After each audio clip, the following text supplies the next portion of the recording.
Today we study the catalytic properties of transition metal. You know what is catalyst? Atom or compound which not take part in the chemical reaction, it only increase the rate of reaction is called as catalyst and their properties it is called as catalytic properties. तो आप जानते हैं कि ऐसे atom और compound जो reaction में हिस्सा नहीं लेते लेकिन रिएक्शन की रफ्तार को बढ़ाते हैं उसको कैटलिस्ट कहते हैं और इसकी इस खुसूसियात को कैटालिटिक प्रॉपर्टीज कहते हैं. So some transition metal also show the catalytic properties. They also act as a good catalyst. It not take part in the chemical reaction but increase the rate of reaction. ऐसे कुछ transition metal भी है जो reaction में हिस्सा नहीं लेते लेकिन रिएक्शन की रफ्तार को बढ़ाते हैं, उसे हम कैटलिस्ट कहते हैं. Transition metal have two types of catalyst, homogeneous and heterogeneous catalyst.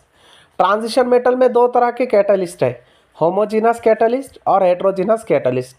Homogeneous catalyst means the catalyst which take part in the formation of unstable intermediate, and heterogeneous catalyst means the catalyst which not take part in the formation of unstable intermediate.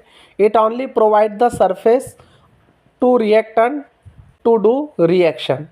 Transition metal में दो तरह के catalyst होते हैं, homogeneous catalyst and heterogeneous catalyst. Homogeneous catalyst means ऐसे catalyst जो unstable intermediate बनाने में हिस्सा लेते हैं उसको होमोजीनस कैटलिस्ट बोलते हैं, और ऐसे कैटलिस्ट जो कोई अनस्टेबल इंटरमीडिएट बनाने में हिस्सा नहीं लेते, सिर्फ रिएक्टेंट को रिएक्शन करने के लिए सरफेस प्रोवाइड करते हैं, उसको हम हेट्रोजीनस कैटलिस्ट कहते हैं. For example iron, cobalt, nickel, palladium, platinum, chromium, these are the catalyst of transition metal. It used as a catalyst in the number of reactions. It increase the rate of chemical reaction. तो iron, cobalt, nickel, palladium, platinum, chromium ये सब catalyst है. ये बहुत सारे reaction में catalyst के तौर पे इस्तेमाल होते हैं रिएक्शन की रफ्तार को बढ़ाने के लिए. Examples, for example first manganese dioxide act as a catalyst for decomposition of KClO3. MnO2 का इस्तेमाल होता है पोटाशियम क्लोरो ट्राइऑक्साइड को तोड़ने के लिए. आप देखो पोटाशियम क्लोरो ट्राइऑक्साइड को आप वैसे भी तोड़ सकते हैं गर्म करके, लेकिन आप गर्म करके अगर इसको ब्रेक करोगे तो टाइम लगेगा, इसलिए अपन इसमें मैग्नीज डाइऑक्साइड डालते हैं. तो इसकी वजह से पोटाशियम क्लोरो ट्राइऑक्साइड जल्दी डिकम्पोज हो जाता है, तो रेट ऑफ रिएक्शन इंक्रीज हो जाता है, इसलिए मैग्नीज डाइऑक्साइड यहाँ पे कैटलिस्ट है. ऐसे ही in manufacture of ammonia by Haber process molybdenum and iron use as a catalyst. Haber के प्रोसेस में अमोनिया बनाने के लिए अपन मॉलिब्डेनम और आयरन का इस्तेमाल करते हैं कैटलिस्ट के तौर पर. Third cobalt thorium alloy is use as a Fischer Tropsch process in the synthesis of gasoline. तो कोबाल्ट और थोरियम ये क्या करते हैं, गैसोलीन बनाने की रिएक्शन की स्पीड को बढ़ा देते हैं, तो ये यहाँ पर कैटलिस्ट है.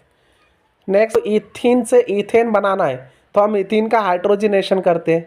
तो हम क्या करते हैं, ईथीन को हाइड्रोजन गैस के साथ गर्म करते हैं निकेल के मौजूदगी में 140 डिग्री सेल्सियस के ऊपर, तो उसका डबल बॉन्ड निकल जाता है और वहाँ हाइड्रोजन ऐड हो जाता है दोनों कार्बन पर, तो बनता है CH3 बॉन्ड CH3, मतलब कार्बन कार्बन सिंगल बॉन्ड बनता है, ईथेन कंपाउंड तैयार होता है.